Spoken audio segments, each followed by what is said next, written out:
Et votre thème, c'est ma saison de productivité. Regardez le thème. C'est ma saison de productivité. Est-ce que tu peux dire c'est ma saison de productivité? C'est ma saison de productivité. Ce que je vais vous enseigner, si vous appliquez ça, même toutes les attaques du monde entier ne peuvent pas vous faire tomber. Impossible. Je vais vous donner les armes, les outils, les secrets pour réussir. Votre texte de base, c'est Jean 15, 16. On peut se tenir debout, on va lire, s'il vous plaît. C'est la parole de Dieu. Et Jean 15, 16.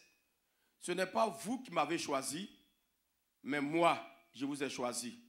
Et je vous ai établi, afin que vous alliez et que vous portez du fruit et que votre fruit demeure. Afin que ce que vous demanderez au Père en mon nom, il vous le donne. Assoiffez de la prière du Seigneur.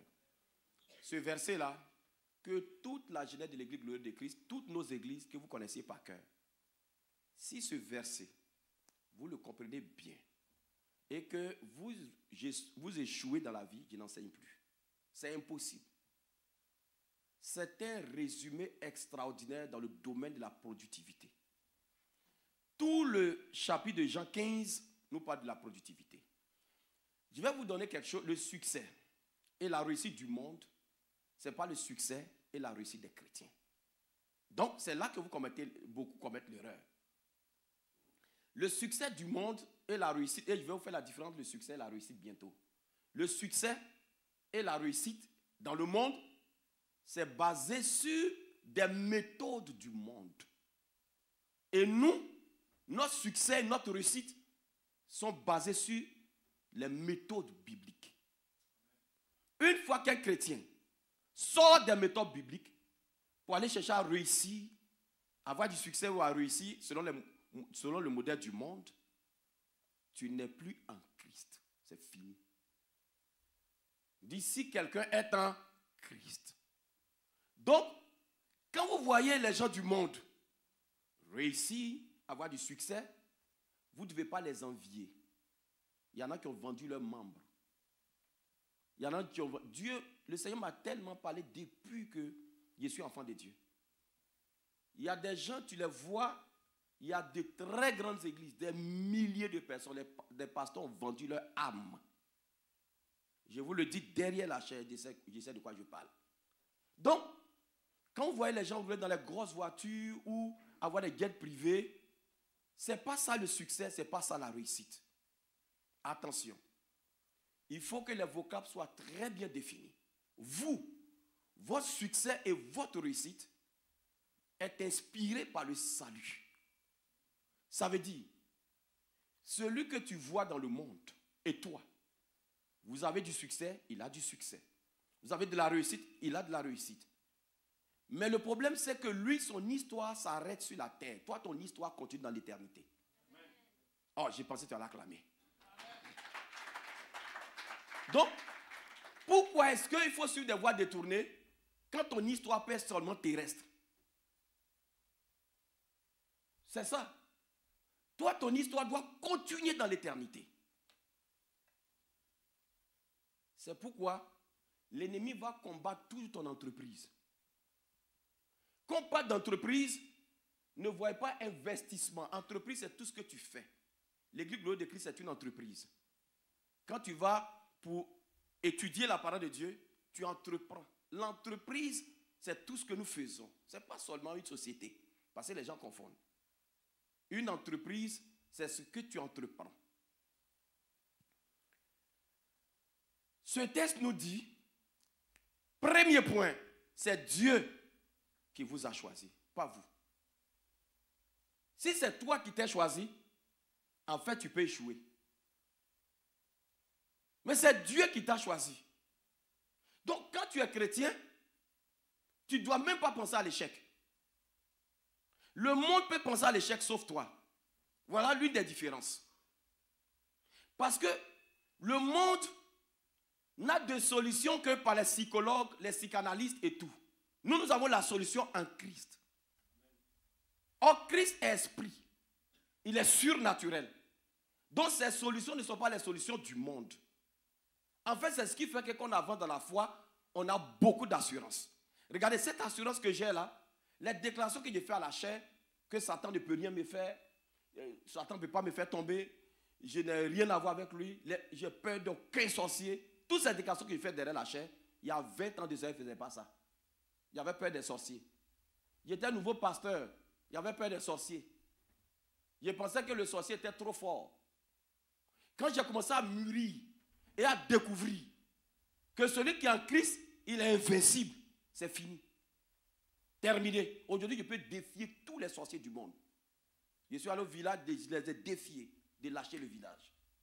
Je peux défier les occultistes, tout le monde. Je n'ai pas peur.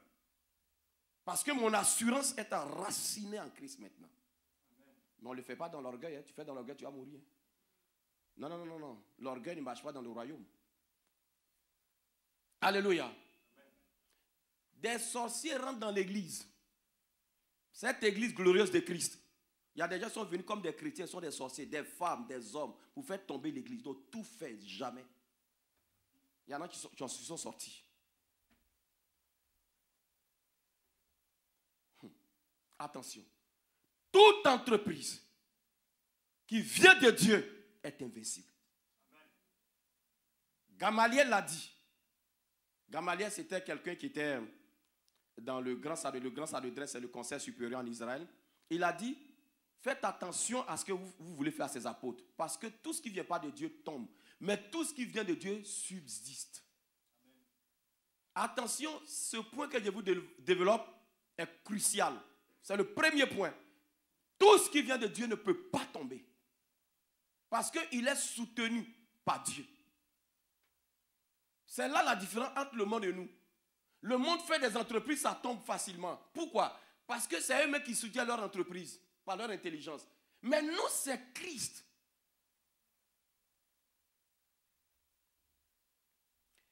Il y a un homme qu'on appelle Renard Bonquet. Il allait en Afrique prêcher dans un pays. 4 sorciers sont venus l'attaquer. Vous savez ce qui s'est passé à la fin de la croisade? Ils ont donné leur vie au Seigneur. Ça est sur YouTube. On voit le visage même des sorciers. La patronne, elle a été la première à se convertir. Il y avait un homme de Dieu au Nigeria. Il y avait une réunion de 9800 sorciers. Il allait à la radio. Il dit, tant que je suis vivant au Nigeria, aucun sorcier ne fera de réunion. Il a fait échouer la réunion. Le chef des sorciers s'est converti. Mes enfants, retenez très bien. C'est suivi en ligne partout. Aucun sorcier, aucun occultiste, aucun marabout, aucun démon ne peut faire tomber ce qui vient de Dieu. Amen. Si ça ne vient pas de Dieu, attention, il faut faire attention, ça va disparaître. Parce que le monde spirituel, il y a 2 mondes. Le monde de Jésus et le monde de Satan qui combattent. Donc tout ce qui vient de Dieu ne tombe jamais. C'est pourquoi Jésus commence par dire, c'est moi qui vous ai choisi. Si tu fais une entreprise qui tombe, mais tu es dans la vérité, que tu n'as pas dévié, ça veut dire que tu ne l'as pas fait selon la volonté de Dieu. Parce que ça aussi, il faut que je vous enseigne. Parce qu'il faut aussi travailler selon la volonté de Dieu. 1 Jean chapitre 5, verset 14 à 15. 1 Jean 5, 14, 15. C'est écrit que nous avons cette assurance auprès de lui que si nous lui demandons quelque chose selon sa volonté, il nous écoute. Très important de travailler selon la volonté de Dieu. Un jour, je vais vous enseigner comment découvrir et travailler dans la volonté de Dieu. Donc, première des choses qui vous rassure, c'est que ce n'est pas vous qui avez décidé d'être chrétien. Aucun humain, la chair ne permet pas d'accepter le salut. La chair refuse le salut. C'est pourquoi Jésus dit, nul ne peut venir à moi sans que mon Père ne l'attire. Votre présence ici, c'est Dieu, ce n'est pas vous. Amen. Même actuellement, le culte jeunesse, vous êtes là. Il y en a qui ont lutté pour être ici. Ta chair ne voulait pas que tu viennes. Tout ce qui est de Jésus est combattu par le diable. Donc votre présence à l'église, ce n'est pas vous. C'est Dieu qui vous a attiré pour vous sauver. Amen. Deuxième point, il dit c'est moi qui vous ai choisi. Et quand il nous a choisi, qu'est-ce qu'il a fait? Il dit je vous ai établi. Établi veut dire ordonné. Ça dit il nous a donné l'onction. Attention, tout enfant de Dieu est établi. Ce mois, le mois qui arrive, février, on va développer le thème « Nous sommes nouvelle création ». Vous allez comprendre. L'ancienne création, Adam et Ève, Adam duquel nous sommes issus, a été créé par la terre, accessible au diable. Mais la nouvelle création que nous sommes créés dans les entrailles de Christ, inaccessibles par le diable. 2 Corinthiens 5, 17. Si quelqu'un est en Christ, vous voyez, vous êtes là, vous pensez que le mal des chrétiens, c'est de penser qu'ils sont corps. Tu es esprit. Où tu es là, on voit ton corps. Mais le problème, tu es assis dans les lieux célestes. Parce que tu es en Christ. Cette vérité, les chrétiens ne veulent pas accepter. Il faut que vous acceptez pour que ça vous transforme les jeunes. Vous êtes chrétiens. Vous avez accepté Christ. Vous avez été tissé à l'intérieur de lui. Éphésiens 2, 20 et Éphésiens 2, 10. Vous êtes l'ouvrage de Dieu, créé en Christ. En Christ. Pas avec Christ. Pas par Christ. En Christ. C'est-à-dire pour que nous soyons nés enfants de Dieu, la parole a ouvert ses bras. Nous sommes rentrés à l'intérieur. Jean 1, 12. Tous ceux qui l'ont accepté. La parole leur a donné le pouvoir, power, de devenir enfants de Dieu. Donc tu n'es pas devenu enfant de Dieu par ta volonté. Ta nouvelle naissance, c'est-à-dire la naissance qui est sortie de l'entrée de Jésus-Christ, est invincible. Mais ta première naissance peut être tuée. Alors qu'avant, même étant nouveau pasteur, je ne considérais que ma première naissance. Donc j'avais peur.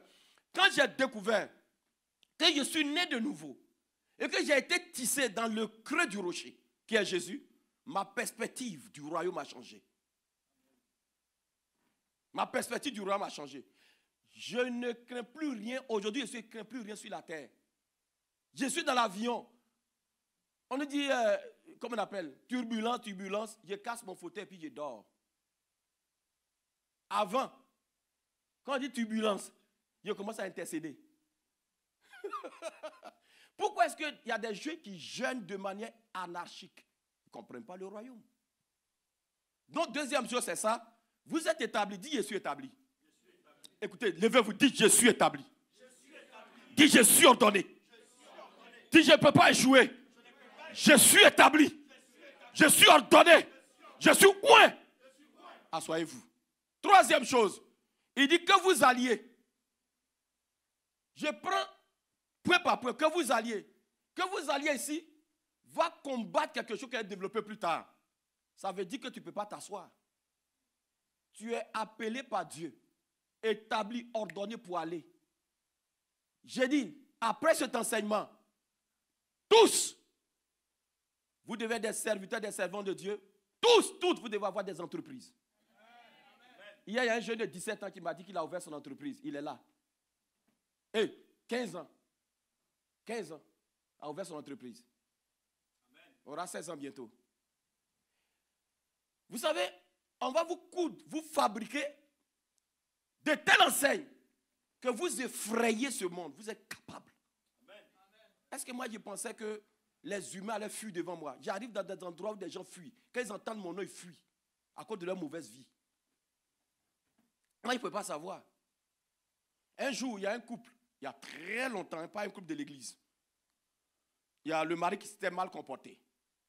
La femme venait de temps en temps nous fréquenter parce qu'elle était dans une autre église. Donc, elle a dit, je vais appeler le prophète à Seigneur, tu vas voir.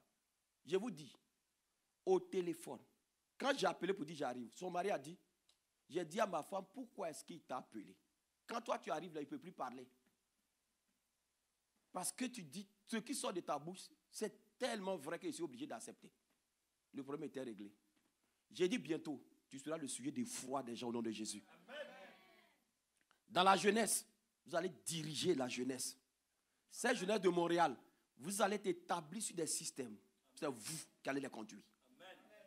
Vous pouvez ne pas croire, hein, parce que peut-être votre esprit n'est pas encore connecté véritablement à cette vérité biblique. Mais quand cela arrivera, vous allez m'appeler un jour. Pour dire, papa, tu l'as dit, ça se passe. J'ai dit, vous êtes des leaders. Vous êtes là. Vous avez de l'intelligence et de la sagesse. Donc, vous ne pouvez pas vous asseoir. Si vous vous asseyez, votre destinée est morte. Celui qui s'assoit a tué sa destinée. Josué devait faire traverser le peuple d'Israël dans le Jourdain. Il était assis. Le Seigneur lui a dit, lève-toi.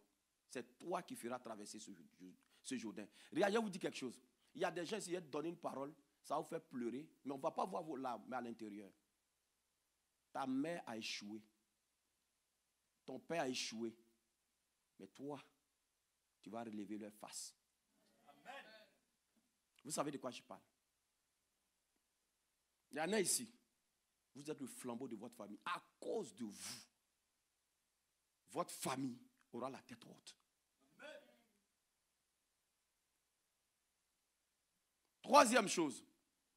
Il dit pour que vous portez du fruit. Que vous fassiez quoi? Vous portez du fruit.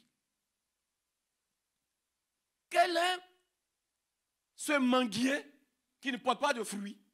Et des gens vont aller chercher à manger sur ses branches. Ça existe? Tout arbre normal porte du fruit. Tout enfant de Dieu porte du fruit. Car le fruit vient de Christ. Tu dois porter du fruit. Et le fruit ici, c'est plusieurs choses. Ça peut être le fruit de l'esprit. Ce n'est pas juste le fruit de l'esprit. Les gens pensent que c'est le fruit de l'esprit. Non. Porter du fruit, c'est à tous les niveaux. Tu portes du fruit dans l'amour. Tu portes du fruit dans la compassion. Tu portes du fruit dans le respect. Tu portes du fruit dans l'honnêteté. Tu portes du fruit dans la probité. Tu portes du fruit dans la loyauté. Tu portes du fruit dans la sanctification. Tu portes du fruit à tous les niveaux. Tu portes du fruit financier. Tu portes du fruit. En fait, un enfant de Dieu, les gens doivent venir se nourrir chez toi. Amen. Tout dans ta vie doit nourrir. Tu dois porter du fruit. Et cinquième chose, que votre fruit fasse quoi? Demeure. Le problème, c'est que ce n'est pas de porter du fruit. Mais il faut que le fruit demeure. Porter du fruit, ça combat la stérilité. Mais demeurer, ça combat l'avortement spirituel. Il faut que ça demeure. Il faut que ton fruit demeure. Il faut que, regarde, je vais vous dire quelque chose. Parmi vous les jeunes, vous pouvez manifester de la joie et des circonstances de la vie enlèvent votre joie. Votre fruit de joie n'a pas demeuré. Ce n'est pas normal. Quelle est la circonstance qui peut retirer ta joie et ta paix? Il y en a, vous saviez aimer, mais des circonstances sont passées, vous avez arrêté d'aimer. Il y en a, vous saviez pardonner, mais des circonstances de la vie ont fait que vous ne pardonnez plus. Votre fruit ne demeure pas. Dans cette église, il faut que tous les jeunes, le fruit qui est en train de mûrir en toi, demeure. Amen. Vous comprenez? Amen. Mon fils, si tu fais une entreprise et que l'entreprise tombe, parce que tu as mal géré. Si toi tu fais une entreprise, l'entreprise tombe, tu as mal géré. Tu fais une entreprise, l'entreprise tombe, tu as mal géré. Ton fruit n'a pas demeuré. Et la parole de Dieu dit, Paul déclare, que si ton entreprise ne demeure pas, tu perds ta récompense. Combien de jeunes en commençant dans la foi ont décroché? Votre temps est difficile. Moi, j'ai demi-siècle. Donc, je ne suis pas de votre génération. À notre temps, il n'y avait pas d'internet. Votre temps, il y a trop de pression. Pression. La plus grande pression de votre temps, c'est la pauvreté financière. Ça opprime l'esprit des gens. Ça oppresse l'esprit. Il faut courir partout. J'ai de la compassion pour vous. Le péché. Actuellement, le péché est dans ta main. Dieu et le péché cohabitent en toi. Le téléphone. Tu es couché dans ta chambre, tu pêches jusqu'à ce que tu peux créer une école de péché dans ta chambre. À notre temps, il n'y avait pas d'internet. Quand je partais à l'école en 1980, il n'y avait pas d'internet, il n'y avait rien. Moi, dans mon pays d'origine, il n'y avait même pas de télévision couleur. C'était noir et blanc. Les photos qu'on prend, c'était noir et blanc. Il y a longtemps, 80. Et on n'avait pas cette pression. Mais aujourd'hui, vous avez tellement de pression. La pression à l'école, la pression à la maison, la pression partout. Et pour finir, il y a des jeunes qui craquent. Regarde, je vous prêche et puis, c'est comme il y a plein de jeunes, vous pleurez. Le Seigneur me montre certains et certaines ici. Je vous vois comme en train de pleurer. Il y a des situations qui vous font pleurer tout le temps. Pourquoi? La pression. Mais je dis, quelle que soit la pression que tu auras, tous tes fruits vont demeurer au nom de Jésus. Aujourd'hui, il y a tellement de pression que quand vous gagnez de l'argent, ça ne demeure pas. Hier, je parlais avec mon fils à 1h du matin, 1h, vers 2h quand on est arrivé, mon fils Enoch. Il a dit, les jeunes, pourquoi est-ce que tout votre argent part? C'est comme si vous ne faites rien de bon. Et on a détecté deux choses. Manger, vêtements. Il dit, les hommes mangent beaucoup et les femmes s'habillent beaucoup. J'ai dit, mais moi, je pensais que c'était les femmes qui mangeaient plus. Attends, entre vous, qui mange plus? Femme ou garçon? C'est qui? C'est qui? Qui mange plus? Attends. Bon, on va voter. Soyons objectifs et objectives, les filles. Qui mange plus? Les hommes ou les femmes? Les hommes. Les femmes. C'est ce que j'ai dit, fils. Moi, je vois que les femmes mangent plus. Lui dit que ce sont les hommes. Les femmes sont dans les BLT, dans les Warren Melon. Alléluia. Sixième chose. Afin que ce que vous demandez au Père qu'il vous donne, ça c'est quoi ici maintenant? La prière. Quand les 5 choses sont, quand tu pries, tu as. Ça dit 1, tu sais que c'est Dieu qui t'a appelé. 2, tu sais que Dieu t'a établi. 3, tu sais que tu pars. 4, tu portes du fruit. 5, ton fruit demeure. L'exaucement de ta prière devient un jeu d'enfant. Tu ne souffres plus. Actuellement, il y a des gens de prière. Souvent, quand je pense à ça, dans la semaine, j'ai la réponse. Mais avant, il y a des niveaux de marche spirituelle. Il y a un homme de Dieu au Congo, il rendait son témoignage, il dit que maintenant, quand il demande quelque chose à Dieu, il dit, quand il veut, quand il pense à ça, il y a au moins 5 personnes dans la semaine qui viennent lui donner. La même chose, 5 fois. Donc, les ossements de votre prière, ça va devenir comme un jeu d'enfant. Quand ces 5 choses vont s'aligner en vous, dis Amen. Est-ce que ça ouvre vos yeux? Amen. Mais ça, c'est l'introduction. C'est maintenant que je vais vous enseigner. Amen. Il est obligatoire de porter du fruit. Et que le fruit demeure. Et que tu sois productif. Donc, bien aimé, le thème dit, c'est ma saison de productivité. Qu'est-ce que ça veut dire? Saison, c'est quoi? C'est une période de la vie humaine caractérisée par un trait particulier. Quel est ce trait particulier pour vous? C'est la productivité. Le Seigneur dit la période dans laquelle vous êtes, vous devez être productif. Rien ne peut vous arrêter. Ouh, ils sont trop concentrés. J'ai dit, c'est une période de la race humaine caractérisée par un trait particulier. Et vous, ce trait particulier, Dieu dit, soyez productifs.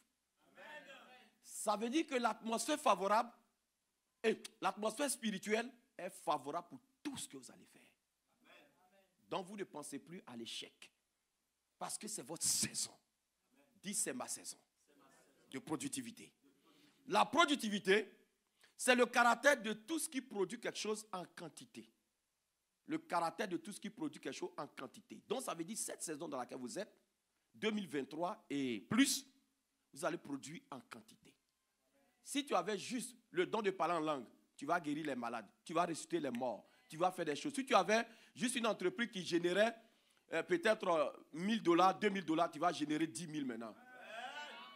Ah, est-ce qu'ils m'entendent? Quand l'église Gloire de Christ a commencé, on était 11 personnes. 11 personnes. Aujourd'hui, il y a ici, il y a Saint-Hyacinthe, il y a Pembroke, il y a Côte d'Ivoire, on est en train de monter Bénin, on vient de monter sur Québec. Malgré les attaques de l'ennemi, ça ne fait que pousser. Ça ne fait que pousser. De 11 personnes, on s'en va quoi? D'ici quelques temps, on va être des milliers de personnes. Et le Seigneur a dit, cette année, c'est là que la productivité commence. Donc ça veut dire, les 7 ans, tout ce qu'on a fait là, c'est introduction. Regardez l'introduction. Alléluia. Ton succès est déposé ici. Dans tes entrailles. Tel que la femme accouche, il faut accoucher ta destinée.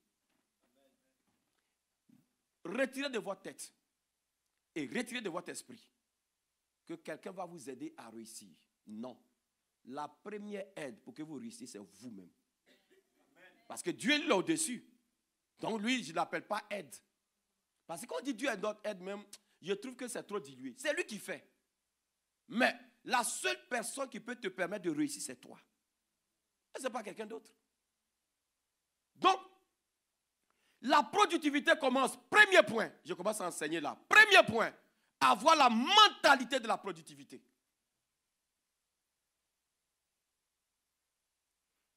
Si tu n'as pas la mentalité de quelque chose, la chose ne se produit pas dans ta vie. C'est ce que tu as en toi et tu regardes qui vient ta réalité visuelle. Ça devient ton objectif. Il faut d'abord avoir la mentalité de la productivité. Tous ceux qui ont eu la mentalité du succès, de la réussite, de la productivité, ont réussi. Tout commence ici. La mentalité. Donc, je veux d'abord façonner votre mentalité aujourd'hui. Personne ne peut produire si sa mentalité n'est pas une mentalité de productivité. Donc, la mentalité de petitesse, d'échec, doit faire place à la mentalité de productivité. Je me souviens bien, il y a eu des témoignages. J'étais à l'école primaire avec mon frère aîné. Et notre père, on a eu la grâce, il avait quand même beaucoup d'argent. Il était planteur, il avait beaucoup de champs de cacao, de mancheurs, un pack de moutons, des affaires. En tout cas, il avait vraiment de l'argent. Et à l'école primaire, on manquait de rien. Mais on est tellement bosseurs que vous savez ce qu'on faisait? On partait dans les champs des gens, et on distribuait le prix. Ils disent par exemple, 1000 pieds carrés, ça coûte comme ça. Et puis on nettoie. J'ai dit, je vous parle devant Dieu. Les adultes, je vous dis, étant à l'école primaire, les adultes, ils prennent des parcelles qui nettoient en une semaine. Mon frère et moi, 50 de parcelles, on nettoie en 2 jours. Productivité. Et lui et moi, on s'était fixé un objectif. Avoir telle somme à telle date. Nos parents nous envoyaient de l'argent à chaque 3 mois. Et cet argent ne peut pas finir. Mais l'argent qu'on gagnait par notre productivité dépassait. Avant, il a commencé à porter Gold Star. On appelle la chaussure. Le soulier Gold Star. J'étais en classe 3. Je portais des chaussettes Timberland. J'ai acheté la nourriture. Les gens étaient alignés. Au moins 10-15 personnes, ils les distribuent gratuitement à cause de notre productivité. Depuis l'école primaire, j'ai appris à me battre, à être productif. J'ai été en classe 3, chef de classe.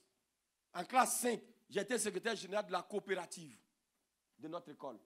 Depuis l'école primaire, je dirige. C'est pourquoi j'arrive à comprendre les gens dans leur comportement. Depuis l'école primaire, le Seigneur a bossé avec moi dans la gestion des hommes. C'est pourquoi les gens me frustrent, ils font tout, mais je ne parle pas. Parce que j'ai appris ça depuis longtemps. Quand on te parle, et puis, en fait, tu ne sais pas comment on gère les hommes. Les hommes, on ne les gère pas selon leurs émotions. Quand son émotion est trop, toi, calme-toi. Quand ses émotions descendent, parle. Est-ce que je parle à quelqu'un? Alléluia. Donc, la mentalité de la productivité, c'est la mentalité qui est à la base de la percée. Il n'y a aucune percée sans mentalité de productivité. Jamais. Donc, ton niveau suivant est déterminé par ta mentalité de percée. Regarde où tu es là présentement. Il faut que déjà, pendant qu'elle te prêche, que tu saches que tu dois passer à un niveau supérieur. S'il n'y a pas ça en toi, tu ne bouges pas. Cette église que je vois, j'ai dit au pasteur la fois dernière, j'ai dit, mais ça ne reflète pas le ministère que j'ai. Parce que je sais que je dois passer au niveau suivant. Je dois prendre Montréal. Je dois prendre tout le Canada. Je dois prendre le monde entier. Donc, la mentalité de productivité a deux têtes ici, je vais vous enseigner. Deux têtes. Première tête, toute mentalité de productivité détruit la paresse. Et la mentalité de productivité amène l'engagement sacrificiel. Tout paresseux n'a rien. Donc commençons par là. La mentalité de la productivité, il faut commencer à tuer la paresse. Dis, je tue la paresse. Lève-toi. Dis, paresse, tu es morte aujourd'hui. Dis, tu es morte aujourd'hui de ma vie. Assoyez-vous. Je vais vous lire des versets, ça va vous étonner. La paresse est l'ennemi de la productivité. La paresse conduit à la facilité. Tous ceux qui aiment la facilité va vous renvoyer de votre destinée. La facilité renvoie de ta destinée.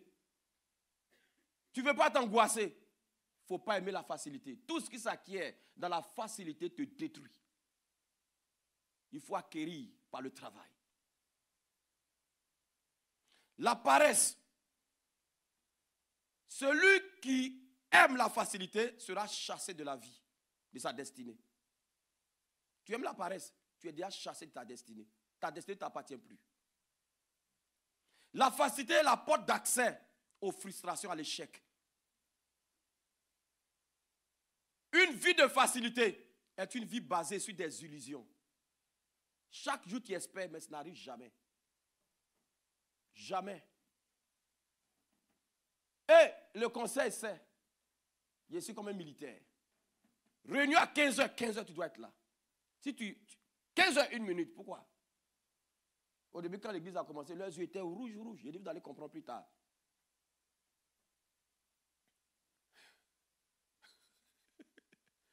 Alléluia. Amen. Tous les jeunes de cette église, tous ceux qui m'écoutent en ligne, tuez la paresse. La paresse est votre ennemi numéro 1.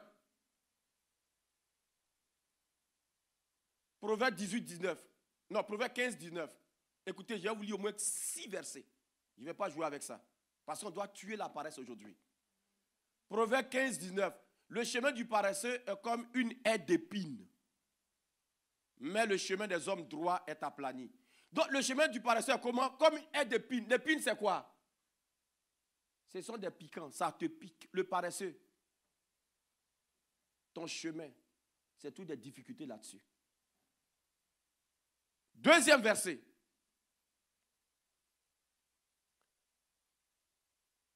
Proverbe 24, 30, 31. J'ai passé près du chemin d'un paresseux et près de la vigne d'un homme dépourvu de sens. Et voici les épines y croissaient. Le paresseux, il n'y a que des choses dans ta vie. Le paresseux, au lieu de bosser pour arriver quelque part, tu es sur Internet, tu es paresseux. Le temps que tu passes sur Internet, tu peux prendre ça pour commencer à monter ton projet. Je peux vous aider à monter des projets. Le temps que tu passes à jaser avec tes amis, je vous dis, il y a des gens qui sont en train de travailler dans le secret pour avancer. Bien-aimés du Seigneur, mes enfants, la paresse est ton ennemi numéro 1. Or, ça, la plupart des jeunes sont très paresseux. La paresse va te chasser de ta destinée. Il faut la tuer. Tout homme paresseux, toute femme paresseuse n'a pas droit au butin, n'a pas de salaire. Qui mérite son salaire? C'est l'ouvrier. L'ouvrier, il est quoi? Il a l'ouvrage. C'est celui qui travaille qu'on paye. Le salaire dans le spirituel identifie ceux qui bossent. Il faut bosser. Dis je bosse. Ah, il faut bosser. Il ne faut pas jouer. Il faut bosser. Il faut bosser. Il faut bosser. Proverbe 6, 9. Paresseux, jusqu'à quand seras-tu couché? Le paresseux aime dormir. Tous ceux qui dorment. Quand un jeune dort de 22h jusqu'à 7h du matin, tu es un paresseux. Compte. 22h à 23h, comptons ensemble. 1 heure. Bon, ça fait combien d'heures? Hein? 9 heures. Toi, tu as 25 ans, tu dors 9 heures. Je peux comprendre que ma fille de 10 ans dorme 9 heures. Mais toi, en hiver, là, vous avez acheté des draps chauds. Jusqu'à votre tête, vous respirez mal même dedans. Le paresseux aime dormir. Depuis 2002, mon plus long sommeil, c'est 6 heures. Depuis 2002, ça fait 20 ans. Je dors 4 heures à 5 heures. Mon organisme s'est habitué. J'ai dit on est arrivé à dormir à 3h30 du matin, à 8h, il était arrivé, il ne peut plus dormir. Mon organisme s'est tellement habitué que si je dors 8, si ma femme me voit, je dors au-delà de... Elle se pose des questions, elle n'y a pas un problème. Il y en a même qui dorment 10 heures.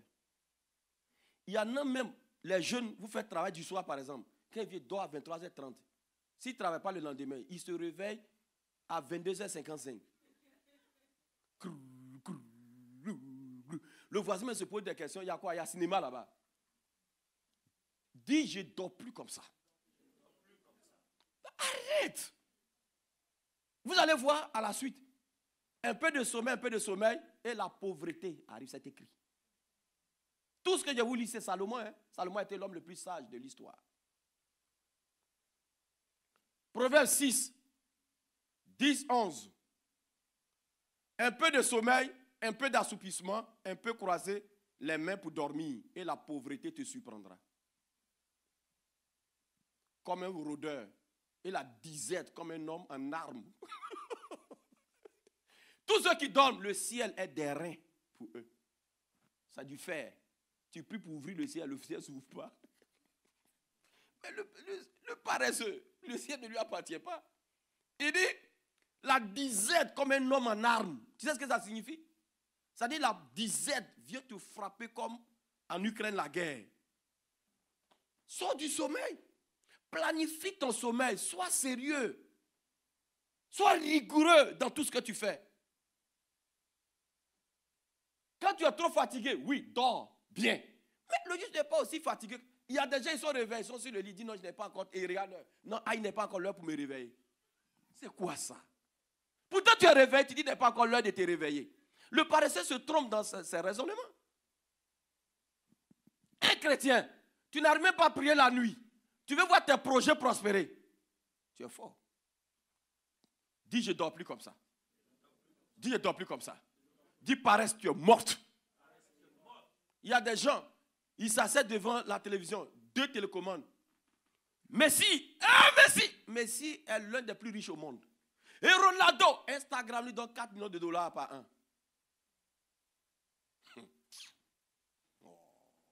Ils sont dessus. Mbappé avec quelques années, il est mis presque milliardaire en euros. Presque. Donc celui qui te captive, qui te rend paresseux, lui, il est riche. Toi, tu n'en as pas. Arrêtez de ces idoles. Cette idolâtrie-là, ça ne vous envoie à rien. Oubliez ça. Depuis que j'étais jeune, je n'ai jamais eu d'idole dans ma vie. Même j'étais païen, jamais. Vous pouvez vous identifier à des personnes pour leur succès, mais ils ne doivent pas vous clouer. Tu dois faire comme lui. Comment est-ce que Usain Bolt, les Mbappé, les Messi que vous voyez, ils s'entraînent 2 heures par jour. Et toi, tu le regardes des heures sans t'entraîner aussi pour arriver. Fais comme lui. Ne t'assois pas pour le regarder, mais fais comme lui.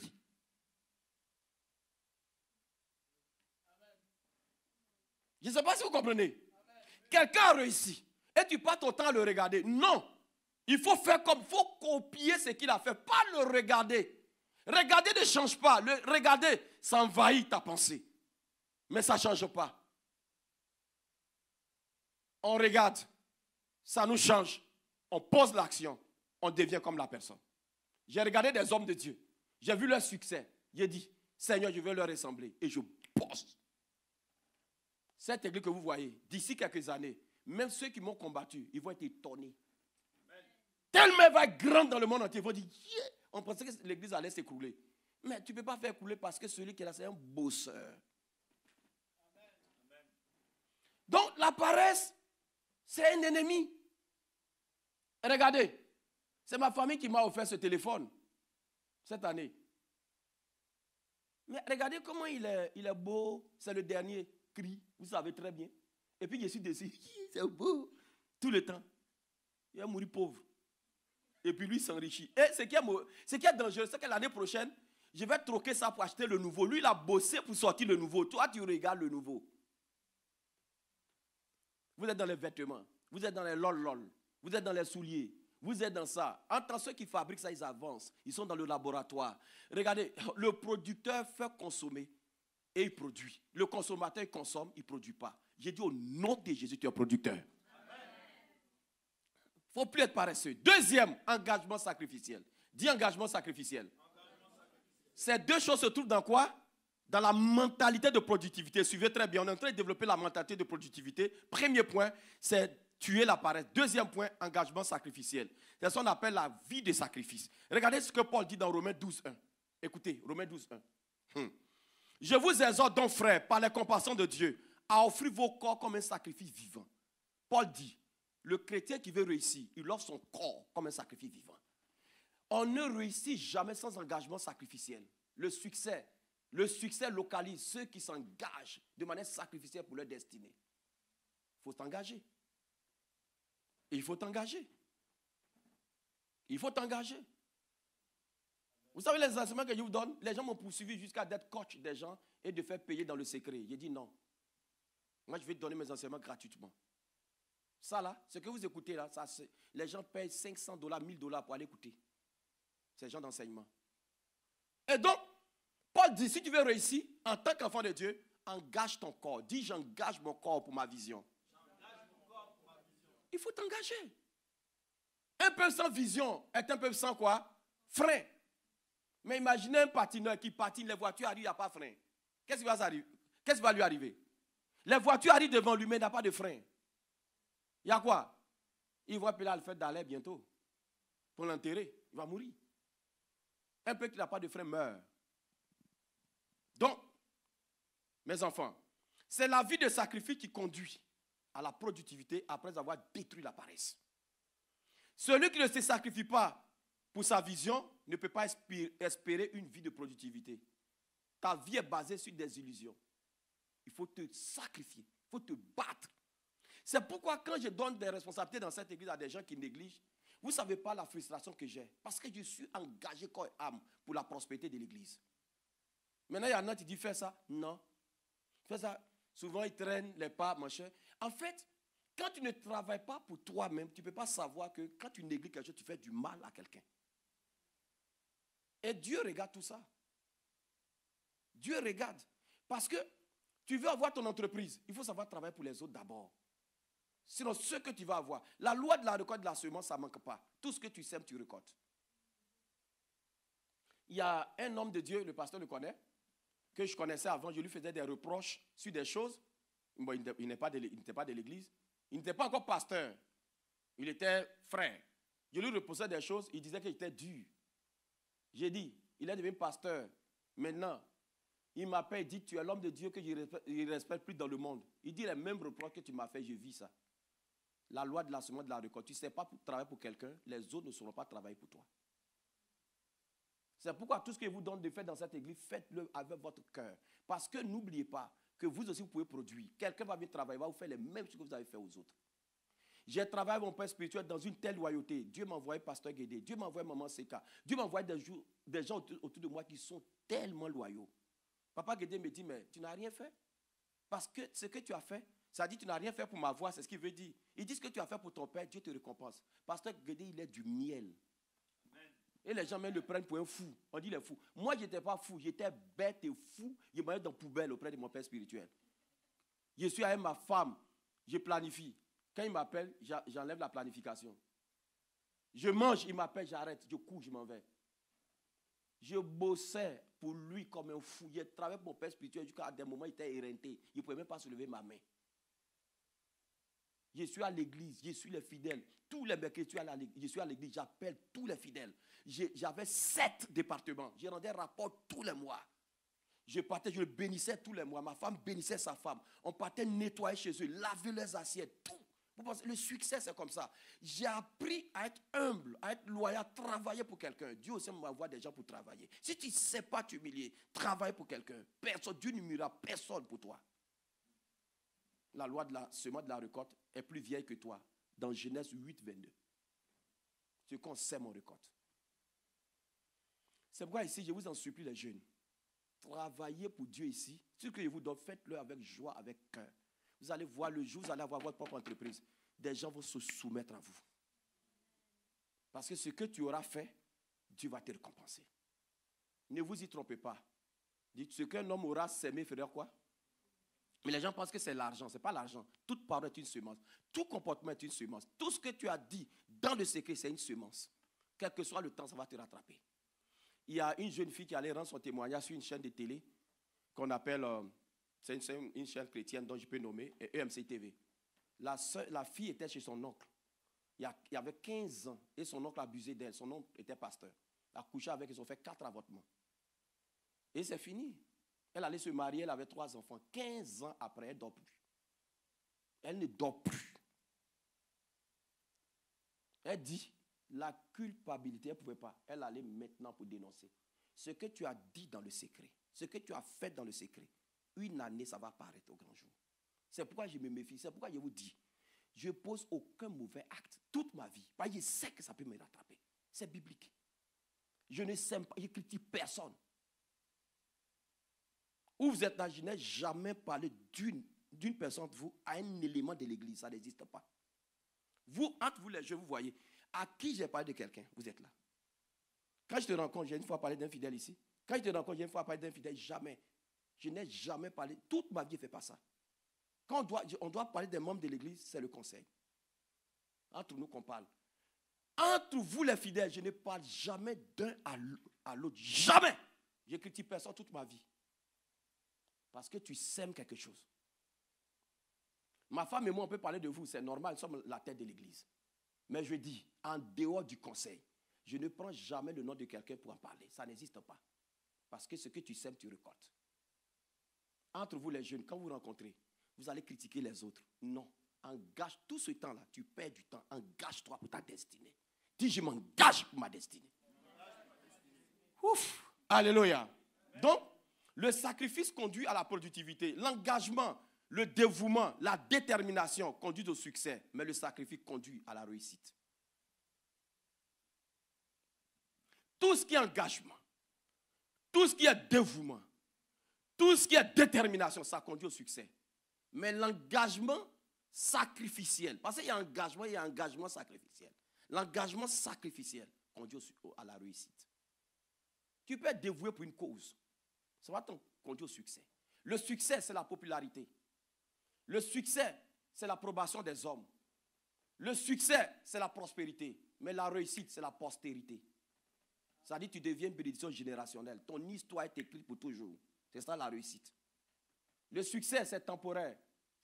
Ça peut être temporaire comme ça peut durer. Mais la réussite, elle est marquée dans l'histoire. C'est ça la différence. C'est pourquoi quand la Bible te parle, la Bible dit dans Josué 1, 9, que lis ce livre de la loi pour que tu aies du succès, que tu réussisses. Donc, vise la réussite, pas le succès. Il y a des gens qui ont du succès sans réussite. Mais il y a des gens qui ont de la réussite sans succès. Tu commences quelque chose, il n'y a pas de succès. Mais tu peux réussir si tu persévères. Mais tu peux avoir du succès, ça s'arrête. Donc, notre but, notre objectif, c'est la réussite, ce n'est pas le succès. Le succès te rend populaire. Tu chantes, tu es une star. Tu fais ça, tu es une star. Tout le monde, tu as du succès. Mais ça ne veut rien dire. Il faut viser la réussite. Le succès te rend prospère pour un temps. Tout le monde t'acclame. Mais la réussite te rend... Tu es la postérité. Les gens parleront de toi de génération en génération. Donc, il faut viser la réussite. Donc, l'engagement sacrificiel conduit à la réussite. Tous ceux qui s'engagent pour leur destinée réussissent.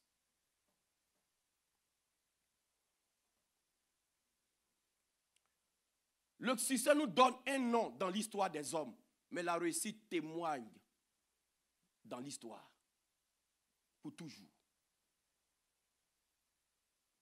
Un homme comme Salomon, il a réussi. David a réussi. Mais Judas, il a eu du succès. Mais il s'est tué. Puisqu'il était apôtre, il avait du succès. Un apôtre, il n'avait pas du succès en Israël. Tout le monde savait qu'il faisait partie des 12. Quand il passait, on l'acclamait Judas, Judas, Iscariote, Judas. Jusqu'à il était le ministre de l'économie des finances. Imaginez, Jésus qui a l'argent, il poussait l'argent avec quoi? Des charrettes. Il a eu du succès. mais il a fini par la mort. Il n'a pas réussi.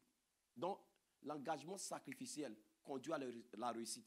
Or, la réussite te met dans une position où tu es invincible. Celui qui réussit, il est invincible. Et ça te positionne pour la postérité. De génération en génération, on parle de toi. C'est ce que je vise. Après ma mort, que Kwaku Assimé Mathias reste gravé dans la mémoire des habitants de la terre. C'est ça la réussite. C'est pourquoi tous ceux qui veulent réussir, ils ne regardent pas à gauche, ils ne regardent pas à droite. Quand tu vis ou tu es frustré, tu n'as pas la vision du succès, de la réussite. Et mes enfants, la frustration, c'est pour ceux qui ne veulent pas réussir. Si tu veux, viens me déshabiller tout de suite. Que je sois nu. Si j'ai la possibilité de me rhabiller, je m'habille, je continue mon chemin. Mais toi, tu vas rester là pour pleurer. Il m'a fait ça. Il m'a fait ça. Tu perds du temps. Le diable sème, je ne sais pas, sème le désordre dans l'esprit des gens. Tu veux réussir. Ne considère pas ce qu'il y a à gauche, à droite. Tu as une vision. Un jour, je vais vous enseigner sur les ressources humaines pour l'exécution de notre vision. Ce n'est pas avec tout le monde que tu vas faire ta vision.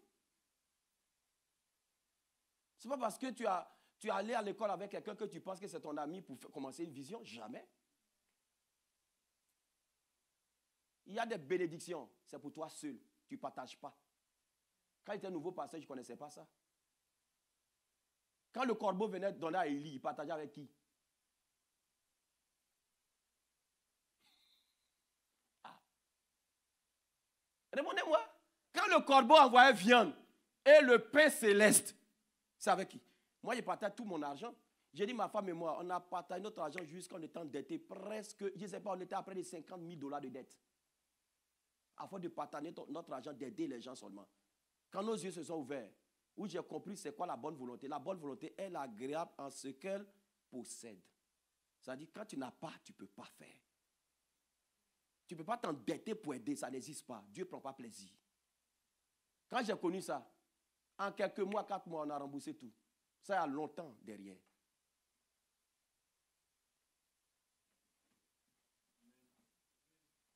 Donc, bien aimé,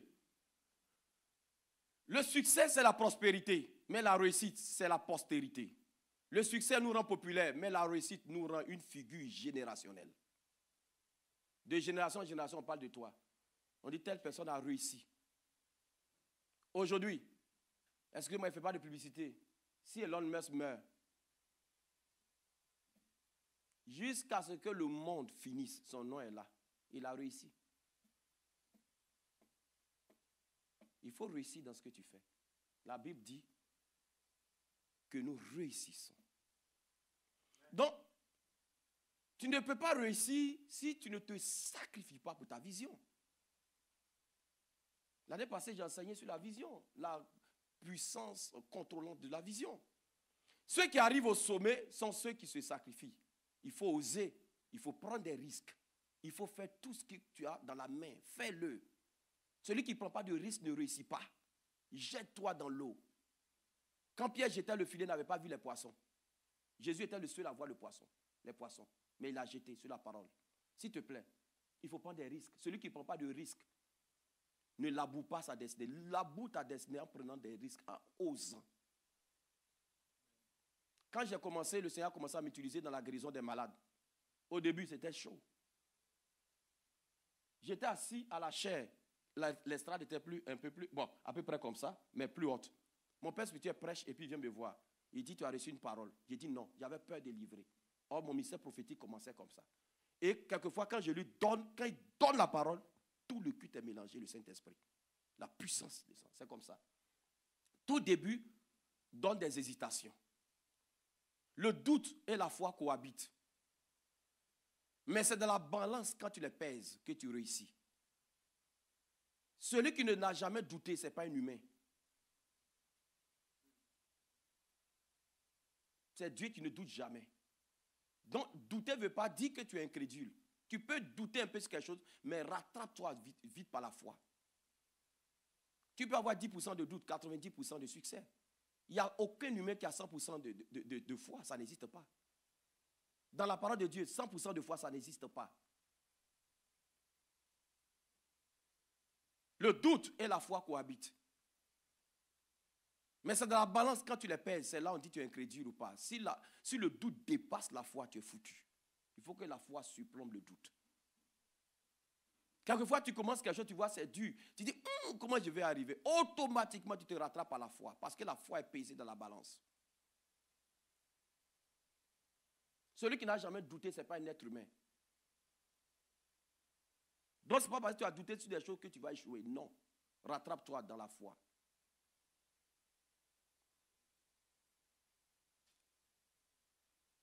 Je vous ai dit que vous serez bénis. Hein? Proverbe 20, 29. La parole de Dieu nous déclare que la force est la gloire des jeunes gens.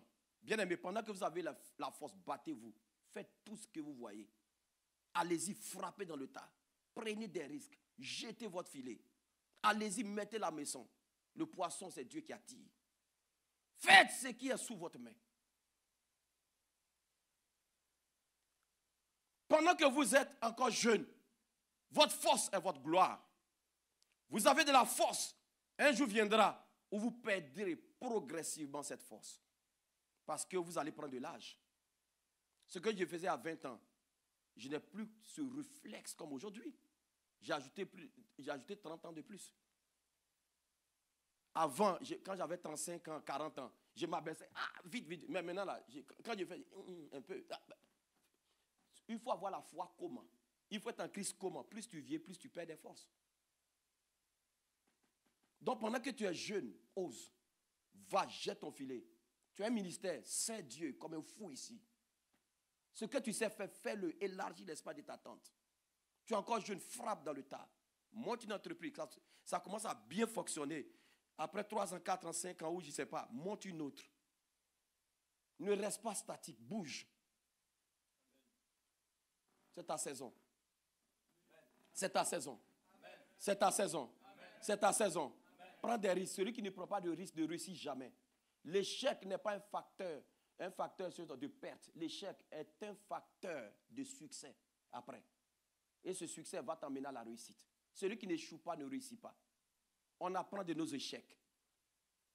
Celui qui n'échoue jamais, bien aimé, ne connaît pas ses défauts et ses faiblesses. L'échec nous dit où on a fauté. Là où tu as échoué, ça ne veut pas dire que cela, tu ne peux plus avancer. Tu peux. Même ton entreprise, quelque chose que tu as fait et tu n'as pas su comment il faut faire, c'est tomber. Après cet enseignement, reprends, tu vas voir. Tu vas réussir là-dedans. L'heure est venue pour vous où c'est votre temps de productivité. Bien-aimé, Jean 9, 4 dit, il faut que je fasse, Jean 9, 4, il faut que je fasse, Jésus qui parle, tandis qu'il est jour. Le jour, c'est la jeunesse. Il faut que je fasse les œuvres de celui qui m'a envoyé. La nuit vient, la nuit c'est la vieillesse. Le jour, c'est aussi quoi? La vie. La nuit, c'est la mort. Pendant que tu es jeune, jette ton filet, bosse. Entreprends. Ne joue pas avec ta destinée. Tu n'es pas venu accompagner quelqu'un sur la terre. Tu es né pour réussir. Dieu a un plan qui dépasse la capacité des humains pour toi. Là où on t'a rabaissé, c'est l'ignorance. Tu n'es pas rabaissable. Parce que tu es tissé dans les entrailles de Christ. Même moi-même, je n'ai pas la capacité de te rabaisser. Mon ministère ne peut pas te rabaisser. Tu es bien plus que ce que tu crois. L'engagement sacrificiel va déterminer ton niveau d'opération. Et ta conduite ici-bas. C'est le temps d'investir totalement dans ce que tu sais faire. Le sacrifice amène à la mort pour la réalisation de nos projets. Il faut que tu meurs pour ton projet. Jésus dit, si le grain de blé qui tombe en terre ne meurt, il reste seul. Mais quand il meurt, il se multiplie. C'est la mort, ta mort pour ta vision qui va t'emmener dans la réussite. Il faut mourir pour ta vision. J'ai enseigné l'année passée. Je meurs pour cette vision. Pour la vision Église glorieuse de Christ. Souvent, je viens ici sans lunch. Parce que je suis pressé. Et j'arrive, je regarde dans le frigo. J'avais tout mangé. Parce que souvent, les jeunes gens qu'on reçoit, les gens, ils vont, ils fouillent le frigo, ils bouffent tout. Donc souvent, j'ai faim. Je n'ai pas envie de commander une nourriture. Mais je suis là, je prie. Il faut te sacrifier. Pourtant, j'ai les moyens, je peux commander, mais ça me perd du temps. Il faut te battre pour ta vision. Sème-toi pour ta vision. Il faut te s'aimer. Jésus s'est s'aimé pour sa propre vision. Aujourd'hui, il y a des millions et des milliards de convertis qui auront le salut. Il ne faut pas jouer. Ce que tu sais faire, fais-le. Tu étudies, va jusqu'au bout. Ne vise pas les petits métiers. Non. Ce que ton père et ta mère n'ont pas pu faire, va au-delà. Tu es le porte-flambeau de toute une génération. Amen.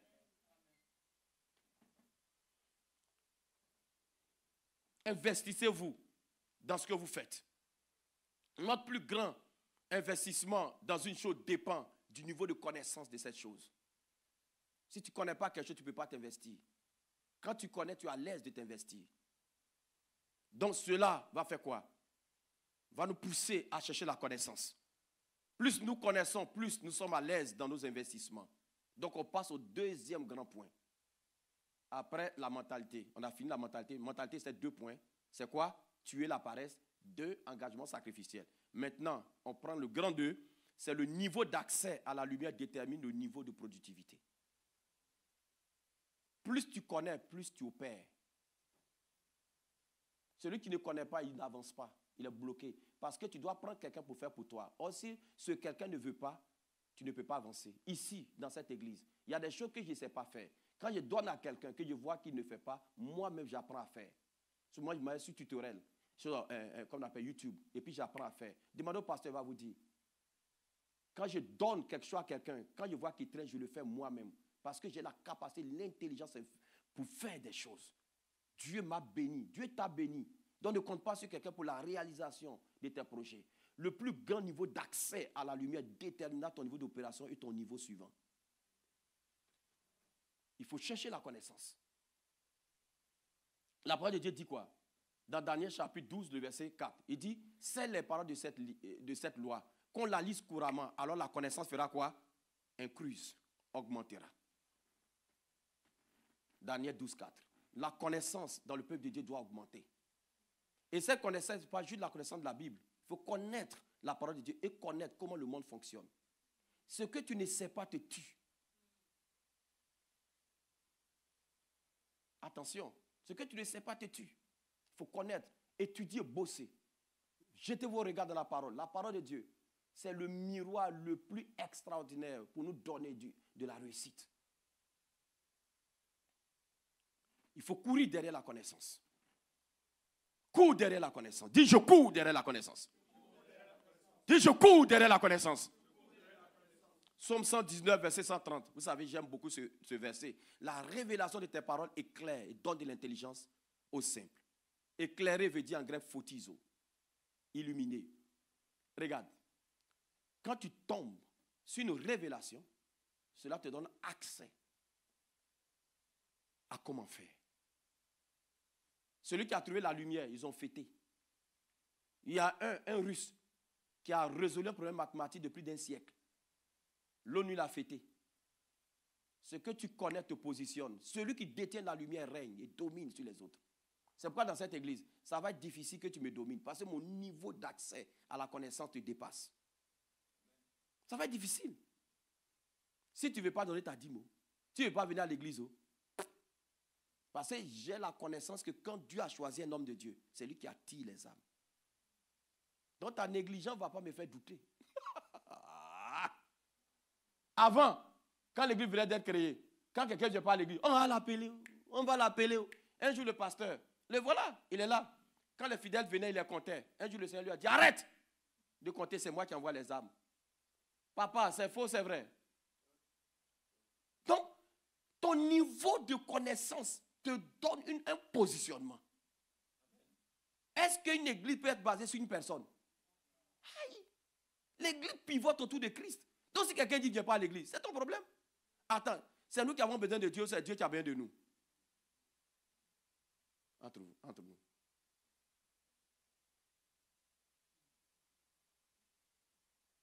Quand on a mis l'annonce qu'il y a un programme jeunesse, je vous appelez un à un pour que vous soyez là.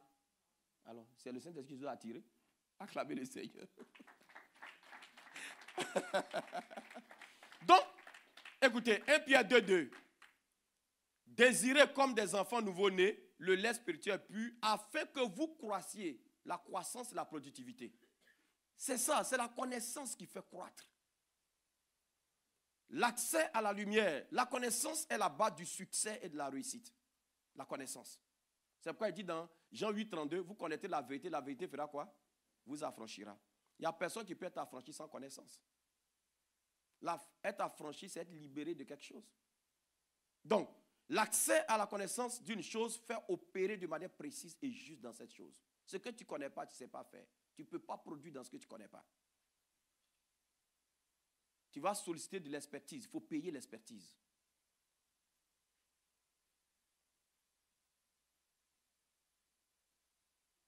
Alléluia. Donc, ce qu'on connaît nous envoie au niveau suivant et nous conduit à l'accès de la connaissance du niveau suivant. Chaque niveau de notre vie, il y a une connaissance à avoir.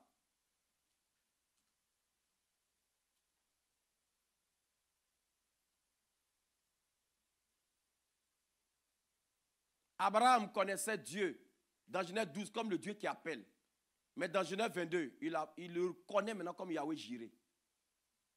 Donc, le niveau d'accès, homme de Dieu, Dieu te bénisse, le niveau d'accès à la connaissance détermine du niveau d'opération que nous avons dans le royaume sur la terre.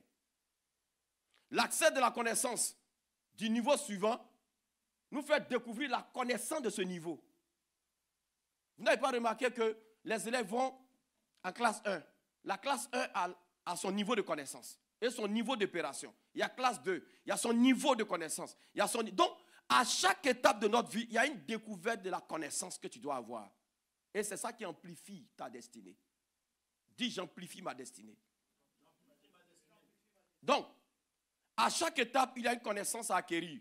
Il y a plus de percée avec la connaissance. Celui qui ne connaît pas ne perce pas. La percée est quoi? Est assujetti à la connaissance.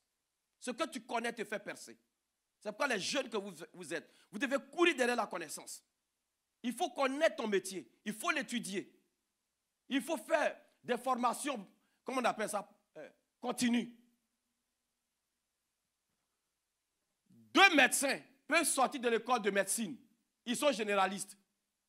Et puis il y a un qui continue d'étudier pour être spécialiste. Le spécialiste, il a plus d'argent que le généraliste. Plus de connaissances te donnent accès à un niveau d'opération. Regardez, vous allez remarquer que les chrétiens qui sont matures ont une certaine manière de se comporter. Ils sont disciplinés, ils ne pêchent pas comme ça. Parce qu'ils savent que le péché fait avorter la destinée. Mais quand tu n'es pas mature, le péché pour toi c'est un jeu. Mais aujourd'hui je suis là. Si tu veux, toi femme, viens te déshabiller devant moi, je ne le ferai pas. Parce que je sais qu'il couche avec toi, je fais ma destinée. Le niveau de connaissance nous donne un niveau de positionnement et d'opération. Plus tu connais, plus tu avances. Et donc, la connaissance ouvre l'intelligence et nous permet de croire à ce que nous devons croire et de faire ce que nous devons faire. Quand tu connais, tu crois ce que tu dois croire. Et tu fais ce que tu dois faire. Ce que tu ne connais pas, tu ne peux pas croire. C'est pourquoi les chrétiens ont du mal à croire en Jésus, parce qu'ils ne le voient pas.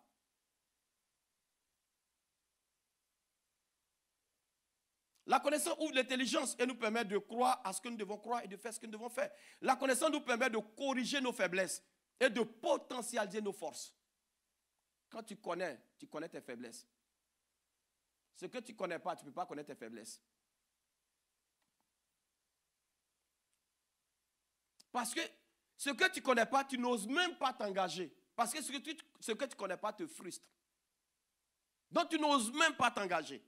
Mais ce que tu connais te donne l'envie de t'engager. C'est pourquoi tous ceux qui connaissent labourent leur destinée avec précision. Paul dit, je cours, non comme en battant l'air. Ça dit, je ne cours pas dans le hasard, par hasard, mais je cours de manière précise. Parce qu'il y a un but que je vais atteindre. La connaissance montre le but.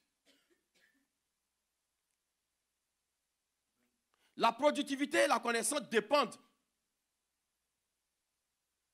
Et la croissance, je veux dire, la productivité et la croissance dépendent de ce que nous connaissons. Plus tu connais Jésus, plus tu produis dans le ministère. Plus tu produis dans ta vie spirituelle. Ce que tu connais te donne un niveau de productivité. Vous êtes 2, vous commencez l'église. 2 hommes de Dieu commandent l'église la même année. Il y a un qui est au sommet d'ici 20 ans, l'autre il est au bas de l'échelle. Parce que la grâce opère dans la connaissance. Si tu ne sais même pas comment la grâce opère, comment est-ce que tu vas utiliser la grâce? Nous tous, un militaire vient ici tout de suite. Un militaire, il vient, on lui donne Kalachnikov. Et puis moi, on me donne Kalachnikov. Et puis on doit utiliser. Il y a 10 voleurs devant moi, il y a 10 voleurs devant lui. Lui, il a tué ces 10 voleurs. Moi, je me suis fait tuer. Parce qu'il ne sait pas l'utiliser. Pourtant, on détient tous la Kalachnikov. Détenir la Bible ne veut pas dire que tu vas réussir. Il faut connaître ce qu'il y a à l'intérieur. La Bible n'est pas un livre d'information, c'est un livre de transformation. Ce que tu ne connais pas t'envoie, te renvoie de ta destinée.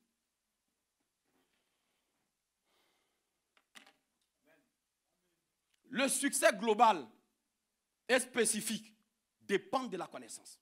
Quand je parle de succès global ici, ça dit tu réussis dans tes finances, tu réussis dans ta famille, tu réussis dans ta santé, tu réussis, ça dit partout. Tu as réussi partout. Maintenant, le succès spécifique, c'est élément par élément. Il y a des gens qui réussissent financièrement, mais ne réussissent pas dans la sanctification. Ils ne peuvent pas se sanctifier. Il y en a qui réussissent dans certaines valeurs morales, mais ne réussissent pas dans l'engagement. Donc, il y a des niveaux d'opération de succès. Plusieurs secteurs de notre vie.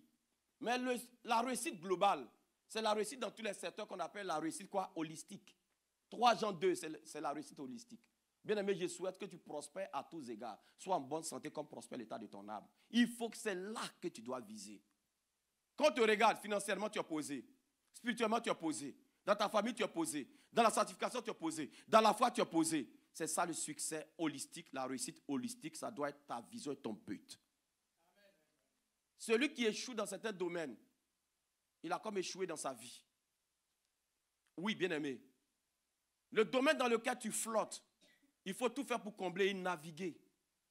Tu as plusieurs alternatives dans ta vie, mais ton choix va te faire opérer dans le succès. Et la connaissance nous fait poser de vrais choix. Quand tu connais, tu sais choisir. Je suis allé en Côte d'Ivoire. Tous mes t-shirts que je porte, ce sont des t-shirts originaux. C'est rare que je porte un t-shirt qui n'est pas original. Très, très rare dans ma vie.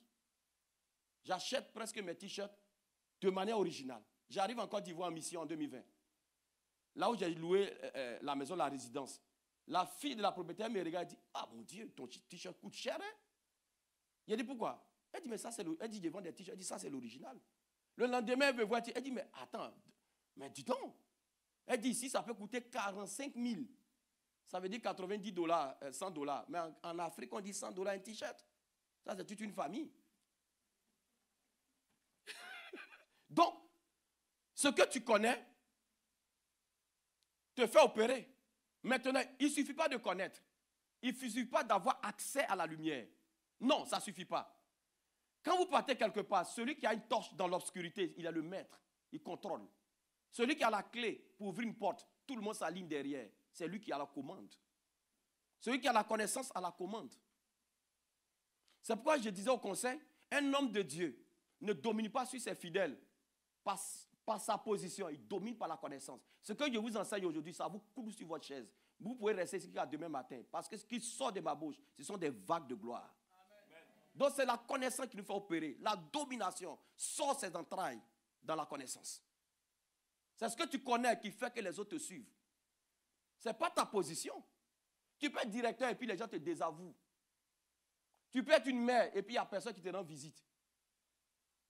Tu peux être un père et puis tu es ridicule. Mais quand tu connais, pourquoi est-ce que la reine de Séba est allée jusqu'à voir Salomon? Le niveau de connaissance, de sagesse. Tu peux connaître jusqu'à ce que les rois se mettent à tes pieds. D'ici quelque temps, cette église, les gens vont quitter des nations pour venir nous consulter à cause du niveau de sagesse et de connaissance. Amen. Donc les jeunes que vous êtes, vous devez fouiller la parole. Vous devez faire de la connaissance. Ce que tu fais, il faut aller fouiller. Tu veux monter une entreprise, il faut aller demander à ceux qui ont déjà cette entreprise comment ça fonctionne. Ne fais pas les choses par ta tête. Ce que tu ne connais pas te tue et te renvoie de ta destinée. Te chasse de ta propre destinée. Il faut connaître. Ne fais pas des à peu près. Cette église n'est pas une église d'à peu près. Ce que tu veux faire, tu fais de manière précise. Tu veux monter, par exemple, une entreprise de vente de vêtements. Il faut voir ceux qui ont eu du succès dedans. Lis leurs ouvrages, comment ils ont fait. Et par la révélation aussi du Saint-Esprit, tu avances. Ce que tu ne confondez pas le spirituel et le naturel. Ce naturel-là, on a besoin de connaître certaines choses. Tu peux avoir tous les versets bibliques. Pourquoi les chrétiens sont pauvres? Ils prient, ils récitent les versets par cœur, mais n'ont rien. Parce qu'ils ne savent pas opérer. La connaissance te fait opérer. Donc, cette connaissance ne suffit pas. Il faut avoir accès à une plus grande connaissance. C'est un niveau suivant. Ce que tu connais aujourd'hui, continue de connaître. Il y a des versets que j'ai prêchés à 20 ans. Si je récupère mes prédications, je vais déchirer pour jeter. Parce que ça faisait pitié. Il y a un homme de Dieu qui dit, quand il était un nouveau pasteur, il a écrit un livre. Après 20 ans, il a relu. Il dit, ceux qui connaissaient qu'il y avait, il a dit de jeter. Parce qu'il a eu accès à un autre niveau de connaissance. Donc ce qu'il avait écrit à 20 ans est devenu caduc et obsolète. Donc, plus tu as accès à la connaissance, à la lumière, plus ta salle est claire. Vous voyez ici. Pourquoi est-ce qu'on a mis plein de lumière comme ça? Pour que, à la télé, mon visage soit clair. J'étais en mission en Côte d'Ivoire. Je regarde mon visage. Le pasteur prêchait. Bon, il n'est pas naturellement clair, mais là c'était devenu autre chose. On regardait son visage. On dirait quelqu'un qui est dans les ténèbres. J'ai appelé Martin, dit Martin, regarde ce que tu fais de ton pasteur. Donc, plus de lumière, ça dit plus de connaissances, plus tu vois, plus tu connais ce que tu fais, plus tu avances. On éteint toutes les lumières ici. Et toi, tu rentres par la lumière de ton téléphone. Après, tu vas voir les choses. Mais si je rentre avec un lampadaire, j'ai accès à tous les locaux. Plus de lumière. C'est pourquoi les gens sont passés de 3K à 4K, en machin tout. Quand on fait les images, ma fille qui est là, elle est photographe. Plus il y a la lumière, plus la photo est claire. Donc, plus tu as de la connaissance, plus ce que tu fais est clair. Le plus grand niveau de connaissance te fait opérer au plus haut niveau. Et te donne accès à une destinée ouverte. Toutes nos destinées sont ouvertes. Mais le problème, c'est que le manque de connaissance tue. Il y a des gens qui prient. Moi, j'ai entendu des gens prier. Oh, j'ai dit, j'ai eu pitié d'eux. Oh Seigneur, ouvre le ciel pour moi. Aïe, depuis la croix, le ciel est ouvert. Seigneur, guéris-moi. Depuis la croix, tu es guéri. Pierre dit dans 1 Pierre 2, 24, lui duquel par ses maîtrises, vous avez été guéri. Il y a des gens qui disent, augmente ma foi. La foi ne s'augmente pas. Pierre dit, vous avez reçu une foi du même prix que nous. La parole de Dieu déclare que la foi a été donnée une fois pour toutes. Les disciples ont demandé à Jésus, augmente la foi. Il dit, si vous avez une foi comme un grain de sénévé, vous pouvez opérer. Le problème, ce n'est pas que la foi doit grandir, mais c'est toi qui dois grandir dans la foi. Si ce micro était une Kalachnikov, comme je l'ai dit, on me donne, je ne sais pas l'utiliser. Mais si je vais à l'école des militaires, 2 ans après, je viens, je sais l'utiliser. La Kalachnikov n'a pas grandi. Mais le problème, c'est moi qui ai grandi dans l'utilisation. La foi, Dieu a déjà donné, il a dit, tétélestat, tout est accompli. C'est toi qui dois utiliser cette foi pour opérer. Ton niveau de maturité déterminera de ton niveau d'utilisation de la foi. Ton niveau de connaissance va te positionner dans l'utilisation de la foi. La foi est là pour tout le monde. Dieu est équitable dans sa justice. C'est ce que tu connais qui te fait opérer. Proverbe 4, 18. Le sentier des justes est comme la lumière resplendissante dont l'éclat va croissant jusqu'au milieu du jour. Ta connaissance doit aller de manière croissante. Elle ne doit pas stagner. Plus nous avons un plus grand accès à la connaissance, plus notre niveau change. Plus la lumière est dans l'image photographique, plus l'image est claire. C'est la plus grande connaissance qui éclaire davantage ce qui conduit notre percée. Donc, on a fini avec ça. Le deuxième point, c'était quoi? On va finir dans 15 minutes. C'était quoi? Voilà. Donc, le niveau d'accès à la connaissance va déterminer de ton niveau d'avancement.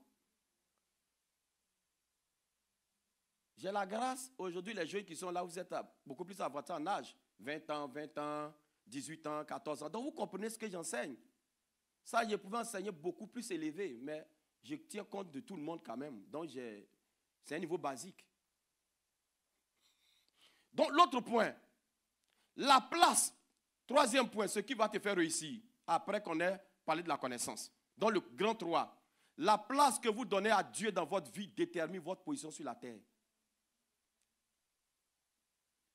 C'est la place que tu donnes à Dieu dans ta vie qui va déterminer ta position sur la terre. Plus de la manière dont tu vois Dieu, de la même manière, tu seras vu sur la terre. Matthieu 6, 33. Cherchez premièrement le royaume et la justice de Dieu et toutes ces choses vous seront données par-dessus. La place de Dieu dans ton cœur détermine de ta position sur la terre.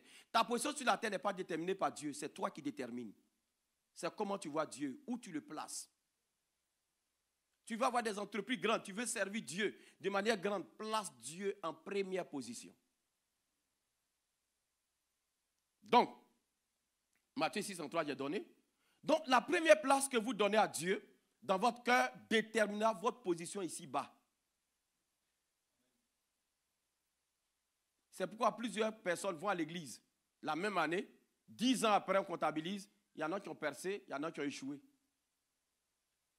Parce qu'ils font le mélange de leur chair et de Dieu. Non. Le royaume dans lequel nous fonctionnons n'est pas un royaume de mélange. C'est un royaume totalitaire. C'est-à-dire, je donne toute... comment on appelle, je donne tout mon amour à Dieu. Matthieu 22, 37. Tu aimeras le Seigneur ton Dieu de tout ton cœur, de toute ton âme et de toute ta pensée. Tout. C'est la loi du tout ou rien. La loi de la symptote. J'ai fait mathématiques, bac D, j'ai eu bac D en 95. Donc celui qui est là, ce n'est pas verset biblique seulement, il fait l'université. Les gens prennent pour les pasteurs pour des gens qui n'ont pas réussi dans la vie. Quoi? My God, le pasteur il est ingénieur informaticien. Si vous donnez toujours un ordinateur, il va t'expliquer de A à Z. Jusqu'à il a étudié même un programme, le programme s'appelle Python. Écoutez, la prospérité dans le royaume va avec la priorité que nous donnons à Dieu et à ses intérêts. Pourquoi est-ce que tu vas avoir une entreprise? Quel est l'intérêt de Dieu? Vous faites des entreprises, vous ne payez même pas la dîme. Dieu n'a même pas d'intérêt dedans. Tu veux prospérer. Comment tu vas faire pour prospérer? Même les païens, ils payent leur dîme à des pasteurs. Je connais un Ivoirien qui était aux États-Unis. Il dit, même les voleurs, il dit, viens, il regarde dans la boîte. Des voleurs ont déposé une fois $2000, ils ont mis. Nous payons la dîme de ce que nous avons volé. Parce qu'on sait que Dieu va nous protéger. Même le païen, pasteur, tu peux m'aider un peu? C'est l'évangéliste. Même le païen, il dit, même le voleur dit s'il paye dîme, Dieu va le protéger. Mais toi, tu es une entreprise, tu ne payes pas dîme. Pourquoi est-ce que tu veux prospérer? Où sont les intérêts de Dieu? Seigneur, j'ai fait une étude de marché à Montréal. Je vois que les vieilles personnes ont du mal à aller à l'épicerie en hiver. Alors, je mets une entreprise sur pied qui va passer de maison en maison, aller faire l'épicerie, distribuer à ces vieilles personnes. Dieu a son intérêt dedans. Il dit de prendre soin des personnes âgées. Toute entreprise chrétienne dans laquelle Jésus n'a pas d'intérêt, oublie ça. La place que tu donneras à Dieu dans ton cœur déterminera ta position sur la terre.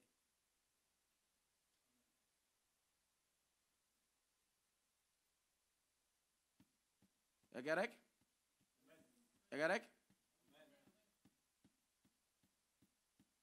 Dernier point. Grand 4.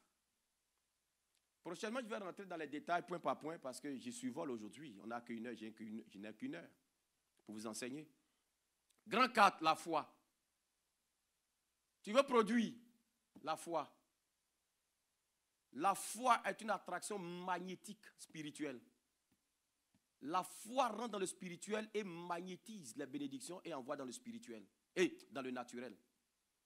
C'est ce que la parole de Dieu déclare. La foi est une ferme assurance des choses que l'on espère, une démonstration de celles que l'on ne voit pas. Donc en fait, tu ne vois pas. Mais la foi est comme un aimant. Ça rentre dans le spirituel et ça prend les bénédictions et s'envoie. Vous voyez, dans le monde naturel, c'est l'argent qui est le moyen de transaction. Dans le spirituel, c'est la foi. Celui qui n'opère pas par la foi n'a rien. Si tu veux, viens, je vais t'imposer la main. Tu seras la même personne. Le Seigneur Jésus n'a jamais dit, je vais faire pour vous. Il dit que cela soit fait selon ta foi. Donc ne nous trompons pas. Le royaume dans lequel nous fonctionnons ne fonctionne pas par la facilité. La facilité nous charge de notre destinée, c'est la foi. Alors la foi, tu ne payes rien pour la voir. Je crois en Jésus. La foi vient de ce qu'on entend vient de la parole de Christ. Donc ce que je vous enseigne aujourd'hui vous donne la foi. Enfin, vous avez déjà la foi, mais vous faites manifester la foi pour dire, ah, je peux réussir. En 2002, mon père spirituel a prophétisé sur ma vie. Il dit prophète des nations. J'ai cru, je me suis accroché. Aujourd'hui, je prête dans les nations. Ce que tu crois te fait voyager et te fait naviguer sur des vagues de gloire. La foi est la plus grande force que Dieu a donnée à l'Église. Celui qui manifeste la foi, tu vas traumatiser ton entourage. Quand tout le monde dit que ce n'est pas possible, toi tu dis c'est possible. Et tous sont étonnés parce que tu navigues sur des vagues de gloire. J'ai commencé cette église, il y a des pasteurs qui ont fait des églises ici, ça n'a pas fonctionné, ils m'ont dit que je ne vais pas réussir. J'ai dit, hein? Déjà on a 3 églises au Canada ici, juste au Canada. Et 4, on a 4 maintenant. Québec vient d'ouvrir. Peut-être il m'a dit je vais échouer. J'ai dit je n'échouerai pas parce que ce n'est pas moi qui le ferai, c'est Jésus. J'ai dit tout ce que tu fais en mettant la foi. L'ange a dit à Marie, Luc 1, 37, il dit rien n'est impossible à Dieu. Jésus a dit au jeune homme riche et aux disciples du moins. Après l'histoire du jeune homme riche, nous sommes dans Matthieu 19, le verset 27. Il dit, avec Dieu tout est possible. Qu'est-ce qui est impossible à Dieu? Jérémie 32, 27, je suis le Dieu de toute chair. Qu'est-ce qui est étonnant pour moi? Il y a des versions qui disent rien n'est impossible pour moi. Et rien n'est trop difficile pour moi. Tout ce que vous faites par la foi, vous réussirez. La foi, c'est Jésus. Hébreux 12, 2. Jésus est l'auteur et le consommateur de la foi. C'est lui qui crée la foi en nous et c'est lui qui l'active, qui la rend opérationnelle. Donc, quand on dit quelqu'un a la foi, c'est juste Jésus qui agit au milieu de nous, à l'intérieur de nous. Parce que nous sommes la nouvelle création. La nouvelle création n'échoue pas. Nous avons été tissés dans les entrailles de Jésus. La nouvelle création est invincible. Donc, si ta foi, tu manifestes ta foi depuis ton positionnement. Ne manifeste pas ta foi depuis ton positionnement sur la terre. Tu vas échouer. Mais tu es fait esprit, âme et corps. Ton corps est sur la terre. Et ton âme est dans ton corps. Parce que Lévitique 17:1 dit, toute âme, c'est tout dans le sang. Bien. Maintenant, ton esprit est dans les lieux célestes. Éphésiens 2, 6. Nous avons été ressuscités avec lui. Il nous a fait asseoir dans les lieux célestes avec lui. Ensemble avec lui. Donc, ce que tu dois savoir, c'est que la foi ne se manifeste pas par ton âme, par ton corps, mais c'est par ton esprit. Ton esprit est gardé dans le lieu de sainteté. Il ne pêche pas. Parce qu'il est scellé du Saint-Esprit. Éphésiens 1, 13. 1 Corinthiens 6, 17. Quelqu'un s'attache au Seigneur et devient avec lui un seul esprit. Donc l'engagement par la foi, ce n'est pas toi, ce n'est pas ton corps. Ce n'est pas depuis ta position sur la terre. Depuis ta position sur la terre, tu ne peux guérir aucun malade. Je ne peux guérir aucun malade. Mais c'est notre position dans le ciel qui fait opérer. Crois que tu peux arriver. À partir de, pourquoi j'ai conclu par la foi? Parce que tu peux avoir un engagement sacrificiel.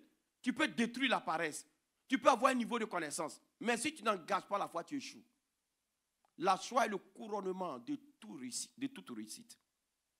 La foi couronne les guerriers.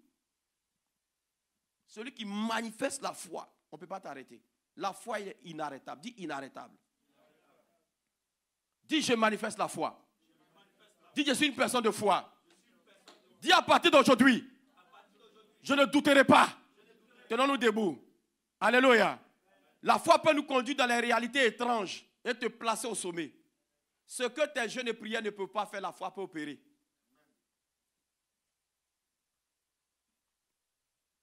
La foi, dis avec moi la foi. Dis avec moi la foi. Je manifeste la foi. Je crois. Je crois. Je crois ce que je fais. Je crois ce que Dieu a dit. J'avance. Je ne recule pas. Donc, on reste là pour la prière en même temps. Donc, dis, c'est ma saison de productivité.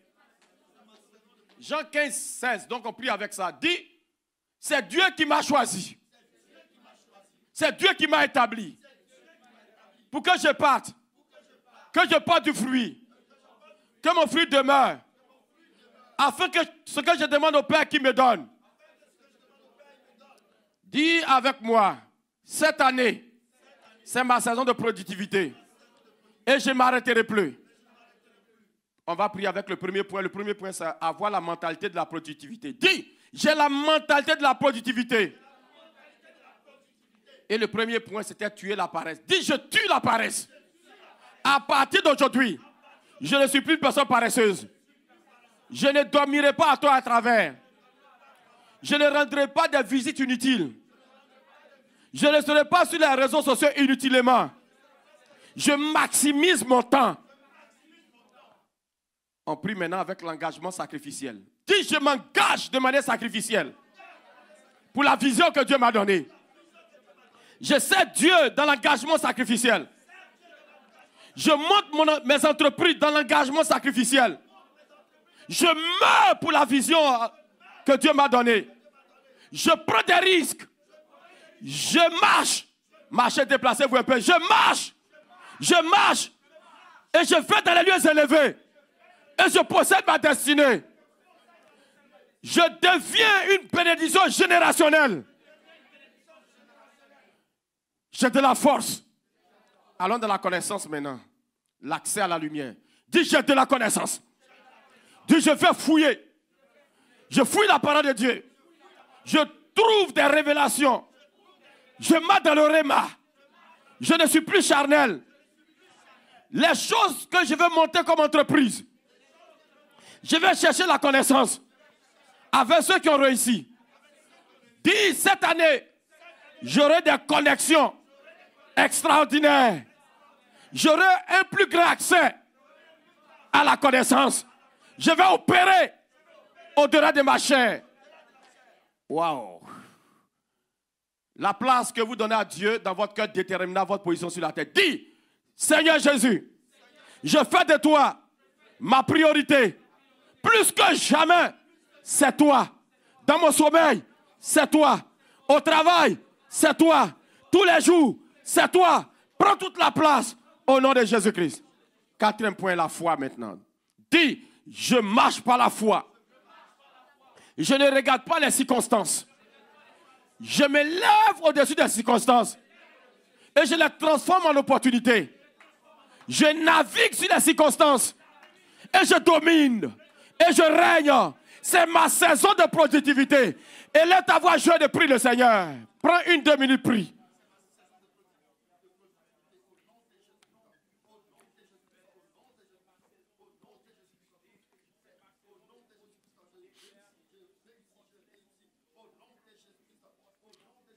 Alléluia. On a une rencontre par mois. Vous tous qui voulez rendre des témoignages par rapport à l'enseignement, ce que vous avez reçu au mois prochain. Tous les derniers samedis de chaque mois, j'ai une rencontre avec vous. On a 12 rencontres dans l'année. Je vais vous former jusqu'à ce que vous soyez accomplis. Allez-y maintenant, ralliez toute la jeunesse de Montréal, s'il vous plaît.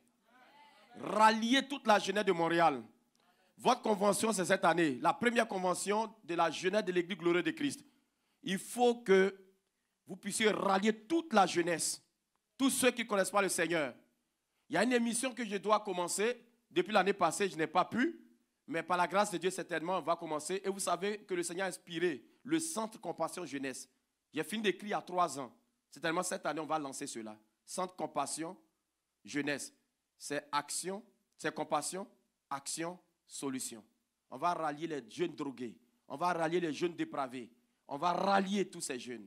Malik m'a demandé la fois dernière, papa, le centre, on est à quel niveau? On va lancer ça cette année. Mes enfants, je vous aime énormément. Que la paix de Dieu accompagne votre destinée. Réussissez dans tout ce que vous faites. Allez-y. Que personne, aucun jeune ici, aucune jeune ne soit angoissé. Que vous soyez les bénédictions pour vos mères, pour vos pères. Au travail, partout. Que la paix de Dieu soit avec vous. Au nom puissant de Jésus-Christ. Amen. Acclamons le Seigneur.